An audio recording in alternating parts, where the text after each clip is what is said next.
미국의 유명한 여류 작가 크리스찬인 마라벨 몰간의 이야기입니다. 이 마라벨 몰간이라고 하는 여성은 대학 시절에 복음을 듣고 예수님을 영접하고 큰 은혜를 받았어요. 그리고 나서 자기 인생은 하나님의 영광을 위해서 헌신된 인생을 살아야 되겠다라고 다짐을 했어요.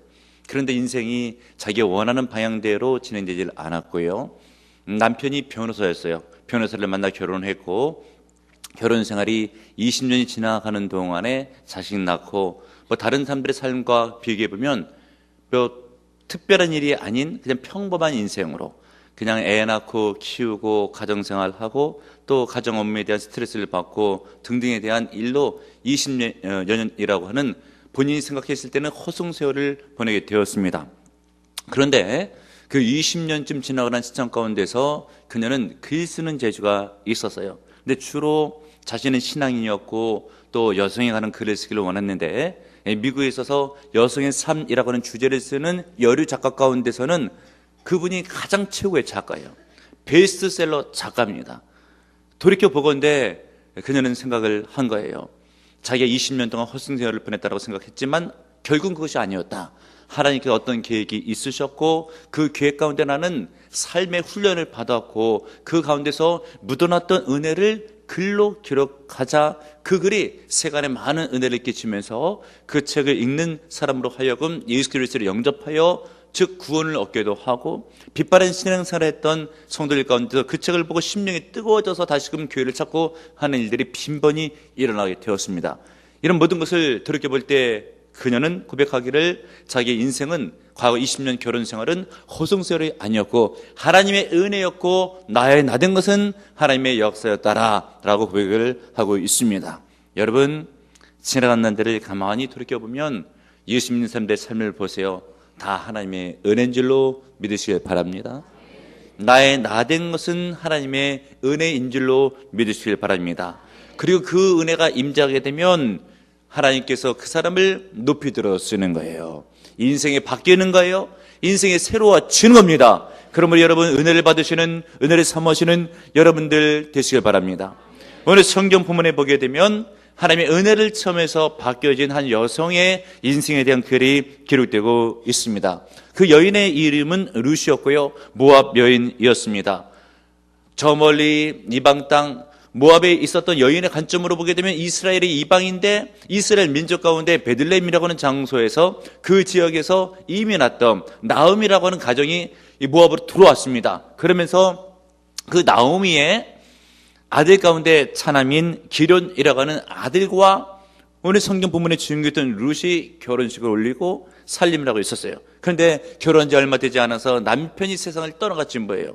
그런데 나오미에게 있어서는 베들레헴에서 모압으로 이사를 왔는데 이민을 왔죠. 오자마자 남편은 먼저 죽고 큰아들 장가를 했는데 큰아들도 죽고 룻과 둘째 아들 결혼을 시켰는데 얼마 안 돼서 또 둘째도 죽은 거예요. 나오미 입장 가운데서 보게 되면 모압 땅이 남의 나라인데 남편도 죽고 두 자식도 죽었으니까 더 이상 살 만한 의욕이 생기질 않고 또 고향 땅에는 기근이 들어서 잠시 잠깐 모압 땅에 피난온 것처럼 왔는데 고향 땅에 풍년이 들었다라고 하는 소문을 듣고 다시 고향 땅으로 가는 거예요. 그때 첫째 며느리는 고향 땅에 남아요. 또 나오미도 웬만하면 남으라고 했습니다. 그런데 둘째 며느리였던 룻은 마음을 달리했어요. 어머니의 백성이 나의 백성이 되고 어머니의 하나님이 나의 하나님이 되고 어머니께서 가셔서 머무르는 그곳에 나도 따라가겠나이다. 얼마나 아름다운 고백이에요.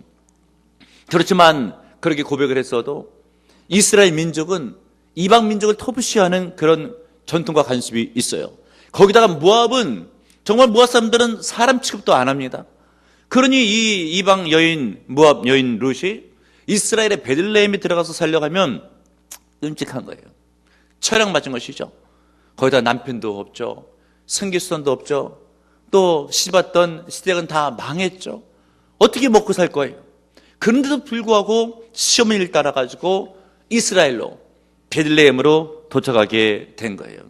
참 처량하고 쓸쓸한 그런 모습이죠. 근데 이런 룻의 모습은 영적으로 보게 되면 예수 믿기 전에 과거의 우리의 모습이랑 거의 흡사합니다. 성경에 있는 말씀 에베소 2장 11절 이하에 있는 말씀, 그러므로 생각하라. 너희는 그때의 육체로는 이방인이요 약속의 언약들에 대해서는 외인이요 세상에서 소망이 없고 하나님이 없는 자이었더라. 예수 믿기 전에 우리들은 하나님 관점에서 보게 되면 어찌 보면 이방인이에요. 그리고 어떤 소망도 없었던 그런 자들이에요. 그런데 루시여 은혜를 받고 새로운 인생이 된 것처럼 우리도 은혜를 받고 하나님을 만나고 인생이 새로워진 줄로 믿으시는 여러분들 되시길 바랍니다. 그러므로 중요한 것이 무엇인가? 은혜를 받아야 새로워질 수 있는 거예요. 그래서 오늘 성경 본문에 보게 되면 룻이 하나님의 은혜를 얼마나 사랑하고 사모한지를 모릅니다. 먼저 2절의 말씀을 보세요. 모압 여인 룻이 나오에게 이르되 원하건대 내가 밭으로 가서 내가 누구에게 은혜를 입으면 그를 따라서 이삭을 주겠나이다. 그리고 10절을 보세요. 룻이 엎드려 얼굴을 땅에 대고 절하며 그에게 이르되 나는 이방 여인이거늘 당신이 어찌 내게 은혜를 베푸시며 나를 돌아보시나이까. 13절을 보세요. 룻이 이르되 내 주여 내가 당신에게 은혜를 입기를 원합니다. 지금 룻은 이 짧은 문장 가운데서 벌써 은혜라고 하는 말을 3번이나 사용하고 있어요. 다시 한번 2절에 내가 누구에게 은혜를 입으면, 10절 내게 은혜를 베푸시며, 13절 은혜 있기를 원하나이다. 그러므로 여러분 오늘 성경 본문을 통해 볼 때에 지금 삶이 굉장히 핍절했던 그리고 어려웠던 룻이지만 무엇을 삼은 것을 알 수 있습니까? 은혜를 삼은 것을 알 수 있어요. 결국 은혜를 삼았던 룻은 어떻게 될까요? 하나님의 은혜를 받게 돼요. 그리고 어떻게 됩니까? 인생이 싹 다 바뀌어서 새로운 인생이 펼쳐지게 되었습니다. 그러면 여러분 은혜를 사모하셔야 됩니다. 은혜를 사면 은혜를 받을 수가 있어요. 그래서 인생이 바뀌게 되어 있습니다. 그러면 은혜는 과연 무엇인가? 우리가 집회를 마치고 붕의 등이 끝나고 나서 이제 돌아갈 때쯤 되게 되면 그런 말씀들이 간혹 하십니다. 목사님 오늘 은혜 많이 받았다고 그런 얘기를 해요. 그래서 은혜가 뭡니까? 은혜는 받을 자격이 없는 자에게 주시는 하나님의 호의요 선물입니다. 내게는 받을 자격이 없어요. 근데 하나님께서 거저로 그냥 주시는 거예요. 그러면 여러분 가장 큰 은혜는 제 용서와 구원의 은혜인 줄로 믿으시는 여러분들 되시길 바랍니다. 우리가 이 땅을 살아가면서 얼마나 많은 죄악을 져요. 근데 우리 주님께서 주님을 믿고 나아오는 자에게는 죄를 용서해 주시는 거예요. 어떤 죄 용서 받을 만한 공로가 없어요. 선행이 없어요. 선행이 있어도 그것이 자기의 과거의 죄를 어떻게 살 수 있겠습니까? 그런데 주님께서 자격이 없는 나에게 거저로 죄를 용서해 주셔요. 그것이 곧 은혜입니다. 그리고 구원을 베풀어 주셔요. 천국 백성을 삼아 주시는 거예요. 큰 은혜죠. 거저 주시는 바 된 하나님의 선물이 은혜라고 하는 것이에요. 여러분 죄 용서 및 구원이 큰 은혜지만 그것 말고 다른 은혜들도 있습니다. 여러분 이 육체의 생명도 은혜인 줄 믿으시는 여러분들 되시길 바랍니다. 여러분들이 이 은혜를 받기 위해서 이 땅에 나오기 전에 여러분들 뭘 했어요? 그냥 나와진 거예요.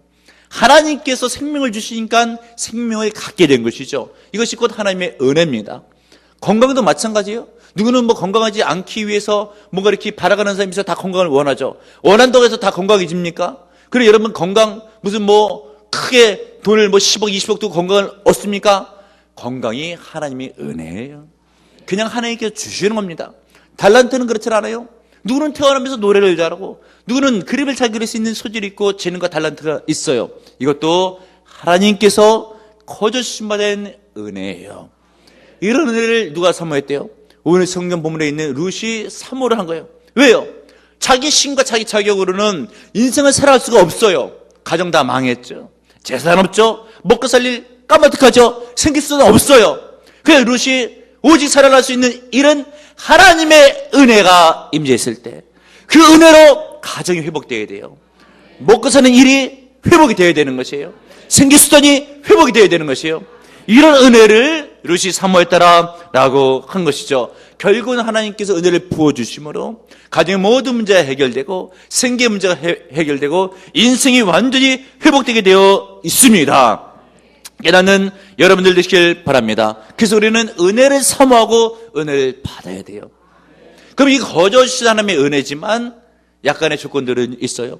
누가 은혜를 잘 받고 누가 은혜를 받아서 인생이 새로워질 수가 있겠는가? 따라하겠습니다. 겸손해야 은혜 받는다. 여러분 겸손해야 은혜를 받는 거예요. 2절을 보세요. 모압 여인 룻이 나오미에게 이르되 원하건대 내가 밭으로 가서 내가 누구에게 은혜를 입으면 그를 따라서 이삭을 죽겠나이다 하니 나오미가 그에게 이르되 내 따라 갈지어다 하며, 지금 남의 밭에 가서 이삭을 죽겠다고 하는 것이에요.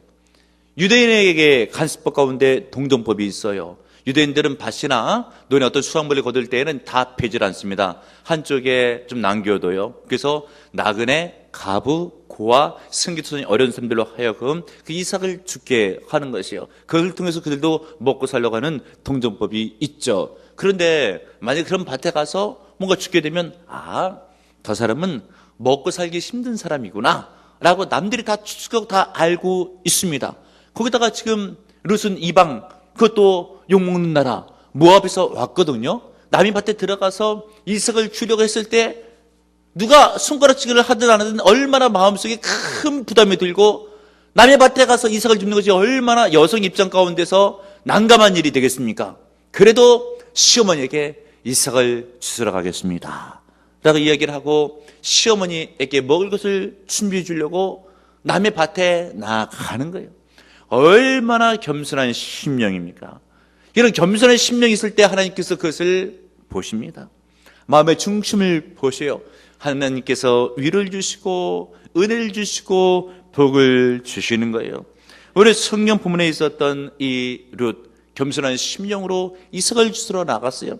근데 여러분, 요즘도 삼디다라고 해서 더럽고 힘들고 어려운 일, 먹고 살기 힘들어도 안 하고 말잖아요.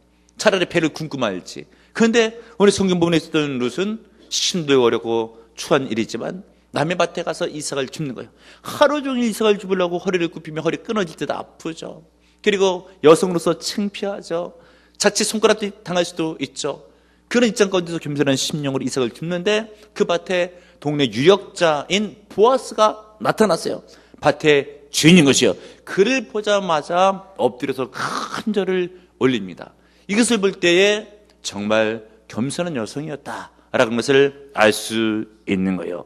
하나님께서 이렇게 겸손한 룻에게 은혜를 부어주시자 나중에 그 보아스가 만나서 결혼을 하게 돼요. 동네 유력자라고 했어요. 권세가 있어요. 명예가 있어요. 재산이 있어요. 그가 결혼했습니다. 집안이 바뀌는 거예요. 먹고 살 문제 해결되는 겁니다. 그리고 자기 이름도 같이 높아져요. 남편이 유명한 사람이니까. 거기다가 둘이서 결혼해서 아들을 낳았는데 그 아들의 계보가 메시아의 족보 가운데서 곧 예수님이 나타나는 그런 계보예요. 그 여자의 이름 룻이 메시아의 계보에 올라갔어요. 이방 여인으로서 영적인 큰 복을 룻이 받게 된 겁니다. 어떻게 했어요? 겸손한 여성이었기 때문에. 만약 겸손하지 못해서 그 밭에 나가서 이삭 주기를 꺼렸다고 한다면 보아스를 어찌 만날 수가 있었겠습니까? 여러분, 겸손하셔야 됩니다. 하나님께서는 성경 말씀에 보게 되면 베드로전서 5장 5절 하반절에 있는 말씀, 하나님은 교만한 자를 대적하시되 겸손한 자에게는 은혜를 베푸시느니라. 누구에게 은혜를 베푸신다고요? 겸손한 자에게는 은혜를 베푸시느니라. 겸손해서 심령을 낮추셔서 하나님의 은혜를 받으시는, 그래서 인생이 새로지시는 여러분들 되시길 축복해 드립니다. 미국의 유명한 흑인 교육가 부커 워싱턴 박사의 이야기입니다. 그 한 번은 엘라베마에 있는 터스키기 대학교의 총장으로 부임한 적이 있어요. 이 터스키기 대학교는 부유촌에 있어서 자기가 출근할 때 그때 시간을 같이 해가지고 늘 언제나 아침에 이 총장은 동네를 산책하는 습관이 있었어요. 이렇게 동네를 산책하면서 생각도 하고 또 하루를 시작하는 그런 습관이 있었습니다. 어느 날 이 동네를 산책할 때 부유촌이었거든요. 백인들이 많이 살고 있었던 그런 동네입니다. 근데 백인 어떤 여성 그 집 주인이요, 집 앞에 총장 워싱턴 박사가 지나가는데 그냥 일반 흑인들 알았던 거예요. 그 흑인들은 백인 집에 가서 하인으로 일도 많이 하거든요. 그러니까 흑인을 이렇게 불렀어요. 그래서 하는 이야기가, 내가 몇 달러 줄 테니까 이 돈을 받고 내가 좀 힘든데 장작 패는 일을 좀 도와줘서 벽난로까지 좀 패고 좀 날라달라고 하는 부탁을 했어요. 그때 워싱턴 박사, 그 터스키기 대학의 총장이었던 그분이 알았다고 흔쾌히 대답을 하고요, 소매를 걷어붙이고 도끼를 가지고 나무를 패가지고 벽난로까지 옮겨놓고 몇 달러를 받아가지고 나갔어요. 그랬더니 나갈 때에 그 집에 있었던 흑인 가정부가 본 거예요. 흑인 가정부가 동네에서 봤는데 그 총장이 흑인이니까 소문을 들어서 이렇게 알고 있었던 거거든요. 그러니까 백인 주인한테 하는 이야기가 조금 전에 주인님이 일시켰던 그분이 누군지 아냐고. 터스키키 대학교의 총장님이시라고. 그러니까 그 백인 주인이 깜짝 놀라면서 정말 지체 높으신 분에게 정말 미안한 일을 내가 했다고 하면서 안절부절하지 못하고 있다가 다음날 아침에 일찍 일어나서 먼저 가서 총장 사무실 앞에 서 있다가 총장님을 만난 거예요. 근데 얼굴들이 알고 있잖아요. 반갑게 총장님이 인사를 나눴죠. 근데 그 백인 주인은 반갑게 뭐했어요? 무안해가지고 총장님 죄송하다고 몰라뵙고 죄송했다고 어저께 제가 몇 달을 주고 일시킨 거 정말 죄송하다고 이야기할 때 총장님 하시는 말씀이 원래 저는요 육체노동 참 좋아한다고 그리고 남 돕는 일 참 좋아한다고 그때 내가 얼마나 기뻤는지 아냐고. 여러분 한 대학의 총장입니다. 얼마나 겸손한 심령이에요. 하나님께서 이런 믿음의 사람 겸손한 사람이었기 때문에 대학교 총장까지 시켜주는 겁니다. 여러분 겸손하셔야 됩니다.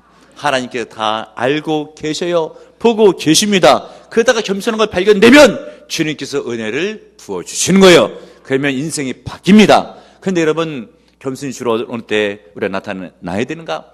억울한 일을 당하게 됐었을 때 자칫 치받고 싶어요. 교만입니다. 하나님께 맡기고 겸손히 낮추셔야 돼요. 또 우리가 뭔가 좀 더 갖게 됐을 때 괜히 어깨에 힘을 주고 싶어요. 가질 때나 못 가질 때나 자신을 낮출 줄 아는 겸손한 자가 돼야 돼요. 주님께서 보고 계십니다. 물론 없을 때도 누구와 같이 겸손해야 돼요. 주께서 보고 계세요. 겸손하면 은혜를 부어주십니다. 깨닫는 여러분들 되시길 바랍니다. 또 룻과 같이 은혜를 받아서 새로운 인생을 살아가기 위해서는 어찌해야 될 것인가? 은혜를 받으려면 보아스를 만나야 됩니다. 따라하겠습니다. 보아스를 만나야 된다. 오늘 성경 부문에 있는 말씀 3절을 보세요. 룻이 가서 베는 자를 따라서 밭에서 이삭을 둔데 우연히 엘리멜렉의 친족 보아스에게 속한 밭에 이르렀더라. 오늘 성경 부문에 보게 되면 보아스가 나오죠. 특별히 2장 1절에 보게 되면 보아스를 유력한 자라고 그렇게 표시를 했어요. 즉 무슨 뜻이겠습니까? 동네에서 권세 있는 자, 명예 있는 자, 돈이 많은 자. 그 재산가라고 하는 뜻이 유력자라고 하는 뜻이에요. 그런데 그 밭에 가서 이삭을 누가 줬습니까? 룻이 주신 거예요. 물론 룻은 그 밭이 보아스의 밭인지를 모르고 그냥 아무 밭이나 가려고 우연히 갔어요.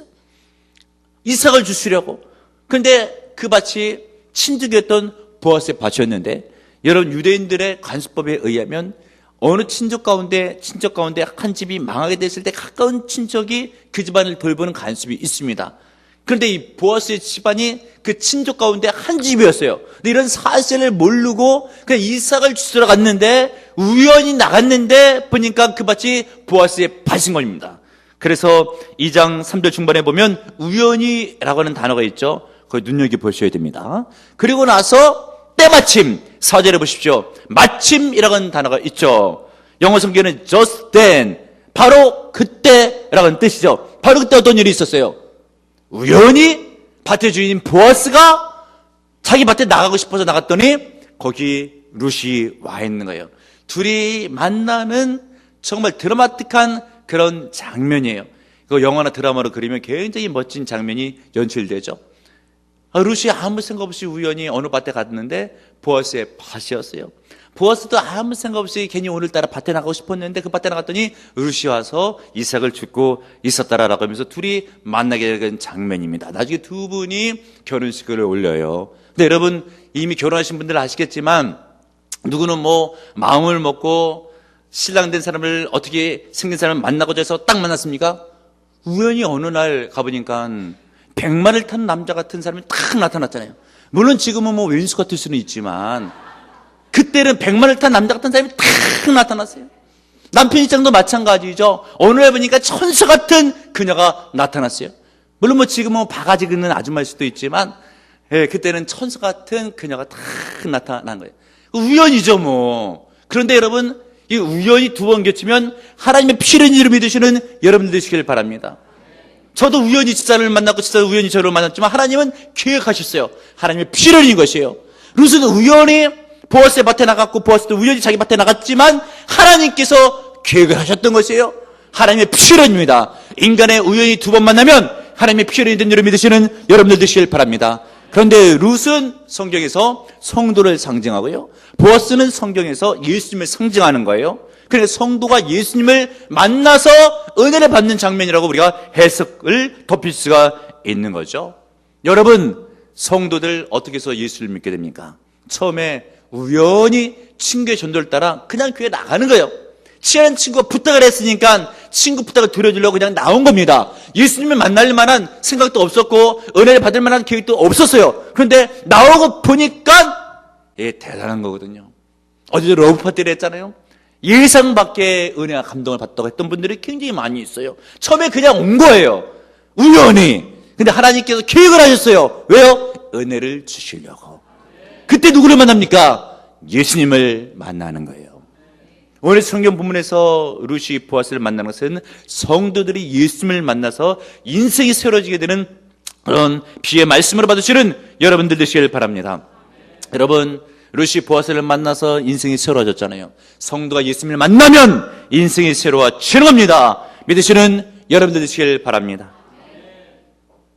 데일 카네기라고 하는 사람이 있습니다. 강철랑 카네기하고 이름이 똑같기 때문에 좀 헷갈릴 수는 있지만 강철 카네기는 가쁘잖아요.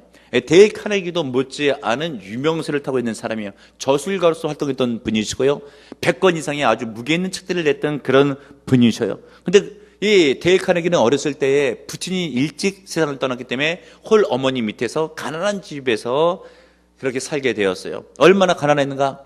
빵 한 조각을 세 조각을 내서 하루 세 끼를 떼어야 될 만큼 가난한 집안에서 살고 있었어요. 그런데 그 어머니는 독실한 신앙인이었어요.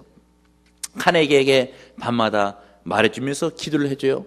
예수님은 너를 사랑하신다. 예수님 너와 함께 하신다. 그 예수님 너를 도와주실 것이다. 늘 언제나 그렇게 기도를 해줬어요. 그것을 데일 카네기는 심중에 잘 박힌 못처럼 두었죠. 그리고 어머니가 세상을 떠날 때 재산은 하나도 남겨놓지는 않았지만 머릿속에 박히고 심중에 박힌 게 있죠. 무엇입니까? 예수님 나를 사랑하신다. 나 언제나 함께 하신다. 예수님 나를 도와주신다. 이런 믿음이 있었기 때문에 하나님의 도우심을 받아 데일 카네기는 유명한 저수가 될 수 있었던 겁니다. 여러분, 예수님을 만나야 돼요. 예수님의 도우심을 받아야 돼요. 그러면 여러분 예수님만 의지하시길 바랍니다. 예수님만 믿으시는 여러분들 되시길 바랍니다. 그래야 해서 룻이 보아스를 만나서 인생이 새로워진 것처럼 성도는 예수님을 만나 은혜를 받으면 인생이 새로워지게 되어 있습니다. 깨닫고 믿으시는 여러분들 되시길 바랍니다. 그런데 여러분, 룻이 보아스를 어디서 만났다고요? 보아스의 밭에서 만난 거예요. 만약에 룻이 보아스 밭에 가지 않았으면 보아스를 만나지 못했습니다. 그런데 이 밭은 교회를 상징하는 거예요. 다시 말씀드리면 룻은 성도를 상징하고 보아스는 예수님을 상징하면 보아스의 밭은 하나님의 교회를 상징하는 거예요. 근데 만약에 우리가 전도를 하게 됐을 때 누군가에게 같이 교회를 가자고 하면 마음으로 다 믿고 있다고 하면서 교회를 안 나가면 예수님을 만나지를 못하는 겁니다. 밭인 교회에서 성도는 예수님을 만나는 거예요. 그러면 여러분 예수님을 만나서 은혜를 받고 싶으면 어디로 가야 돼요?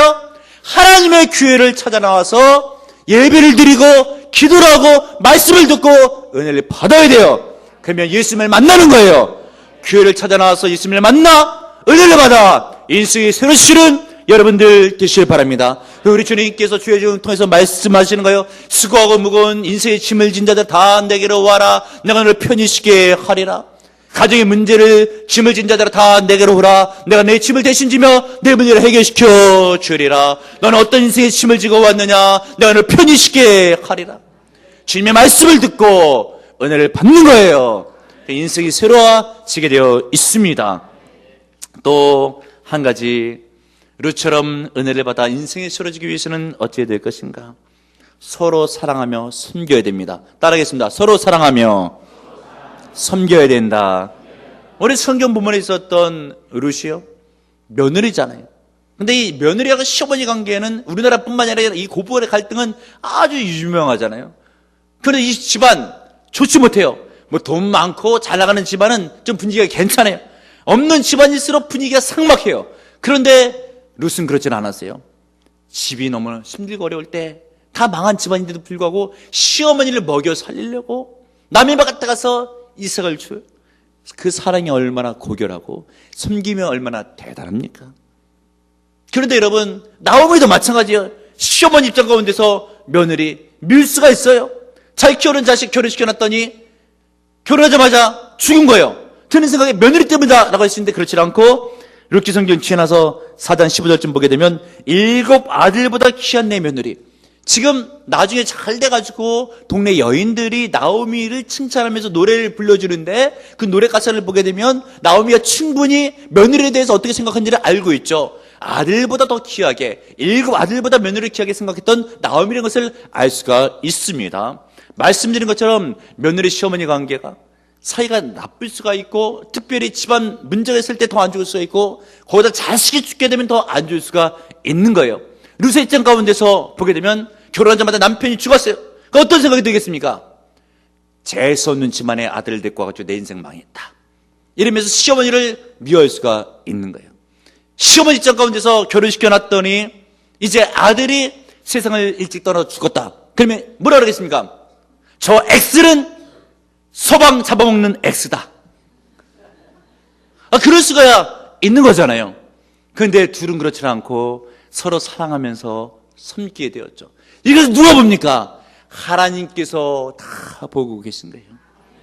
그러면서 보아스를 연결시켜 주는 겁니다. 보아스의 마음이 열리는 거예요. 그래서 둘이 결혼해서 집안이 일어나는 겁니다. 여러분, 그러므로 가족 식구들끼리는 힘들고 어려울 때 더 많이 섬기셔야 돼요. 고부간에 시어머니 며느리를 섬기셔야 되고, 부모 자식 간에 섬겨야 되고, 부부지간에 섬겨야 되고, 힘들수록 더 섬겨야 돼요. 가정이 힘들다고 어디서 위로를 받겠습니까? 가정을 깰 거예요. 가정을 지켜나가야 돼요. 남편이 힘들면 아내가 위로해주고, 아내가 힘들면 남편이 위로해주고, 사랑해주고 섬기게 됐을 때 그것을 누가 보신다고요? 하나님께서 보고 계시다가 복을 내려주시면 집안이 일어나는 겁니다. 믿으시는 여러분들 되시길 바랍니다. 2002년도 런던 마라톤 대회에서 2시간 5분 38초라고 하는 경이적인 세계 기록을 세우고 우승한 모로코의 할리드 하누치 선수의 이야기입니다. 이 하누치라고 하는 선수는 모로코 사람으로서 미국의 마라톤 유학을 갔어요. 그런데 기록이 저조해가지고 눈에 띄지도 않고 스스로도 좌절할 만한 위기 가운데서 몇 번이나 마라톤을 포기하려고 했는데, 그때 같은 대학의 체육과 전공했던 산드라라고 했던 여성이 하누치를 보면서 격려를 해주는 거예요. 당신은 할 수 있다고, 당신 틀림없이 훌륭한 마라토너가 될 거라고, 우승도 할 거라고 격려를 해주는 거예요. 그 격려에 힘을 얻고 선수생활을 계속 해가면서 둘이는 결혼을 합니다. 그러면서 아내 산드라는 이제 남편의 매니저도 돼주고 코치도 돼주면서 계속 격려해 주는 거예요. 결국 2002년 런던 마라톤 대회에서 하누치가 세계 신기록을 세우고 우승을 하면서 하는 이야기는, 내 아내와 아내의 사랑과 격려가 없었다고 한다면 오늘 나는 이 자리에 있지 않았을 겁니다 라고 하면서 아내를 지켜 세웁니다. 여러분, 무엇입니까? 집안이 일어서고 잘 일어나려면 서로 섬기고 사랑하고 도와줘야 되는 거예요. 근데 우리는 예수 믿는 사람이잖아요. 마땅히 그래야 돼요. 성경 말씀에 보게 되면 가족을 돌보지 않는 자는 불신자보다 더 악한 자니라 라고 되어 있어요. 여러분, 가족을 돌봐야 돼요. 특별히 누가 봅니까? 하나님께서 보고 계세요. 힘든 여건 가운데 서로 돕는 것을 보고 계시면 하나님께서 그것을 바라보시고 은혜와 복을 쏟아부어 주시면 집안은 일어나는 거예요. 우리 성경 본문에 있었던 룻의 가정이 어떻게 일어섰다고요? 룻은 겸손했어요. 그리고 보아스를 만났어요. 성도가 예수님을 만나게 되는 것처럼 더 나아가서 시어머니를 섬기게 됐을 때 하나님께서 그것을 보시고 복을 내려주심으로 룻의 인생은 새롭게 되고 가정은 일어나게 된 겁니다. 이런 믿음으로 승리하시길 주님의 이름으로 축복해 드립니다. 주님, 우리 가운데 룻처럼 힘든 인생의 가정 여건을 갖고 힘들며 애쓰며 지치며 쓰러져 있는 성도는 있지는 않습니까? 주여, 은혜를 받아야 새로질 수가 있습니다. 은혜를 사모하여 교회 나오게 하시고, 교회 나서 은혜를 사모하여 예수님을 만나게 하시고, 겸손한 심령의 은혜를 주시다 말씀하시니 낮은 심령으로 구할 때 보시고 은혜를 넣으시며, 서로 사람이 섬길 때 보시고 은혜 복을 내려주심으로 인생은 새로워지게 하시고 문제를 해결하게 하시고 복을 받게 하옵소서. 예수님의 이름으로 기도합나이다. 아멘.